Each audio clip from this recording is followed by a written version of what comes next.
Doctor Babasaheb Ambedkar सार्वजनिक वाचनालय वाढवणा रामनाथ येथे क्रांतीसूर्य महात्मा फुले यांच्या जयंतीनिमित्त विशेष कार्यक्रमाचे आयोजन करण्यात आले। या कार्यक्रमात जिल्हा परिषद प्राथमिक मराठी शाळा वाढवणा रामनाथ येथील नवोदय परीक्षा उत्तीर्ण विद्यार्थ्यांचा सत्कार तसेच विद्यार्थ्यांसाठी वक्तृत्व स्पर्धेचे आयोजन करण्यात आले होते। कार्यक्रमाची सुरुवात दीपप्रज्वलन व महात्मा फुले यांच्या प्रतिमेचे पूजन करून करण्यात आली। यानंतर तेजस नागदिवे यांनी प्रस्तावना सादर केली।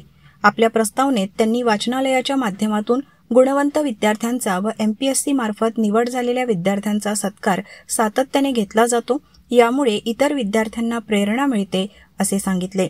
याप्रसंगी नवोदय प्रवेश परीक्षा उत्तीर्ण विद्यार्थी पलक पंकज आगरकर, लावण्या विवेक कस्तुरे, श्रुतिका गजानन गुल्हाने व ओम आशिष चिमणकर यांचा सन्मान करण्यात आला। यानंतर विद्यार्थ्यांनी महात्मा फुले यांच्या जीवनावर आधारित भाषणे सादर केली। गजानन डोंगरे, पंकज आगरकर, अक्षय गुल्हाने, संजय गुल्हाने व सूरज कुलकर्णी यांनी महात्मा फुले यांच्या कार्यावर आणि समाज सुधारणेतील योगदानावर प्रकाश टाकणारी भाषणे दिली। यानंतर मान्यवरांची भाषणेही झाली। वक्तृत्व स्पर्धेत श्रुती गुल्हाने, सिद्धार्थ इंगळे व अनुप इंगळे यांनी क्रमशः विजयी होत सन्मान मिळवला। कार्यक्रमाचे अध्यक्षीय भाषण गौतम मेश्राम यांनी केले।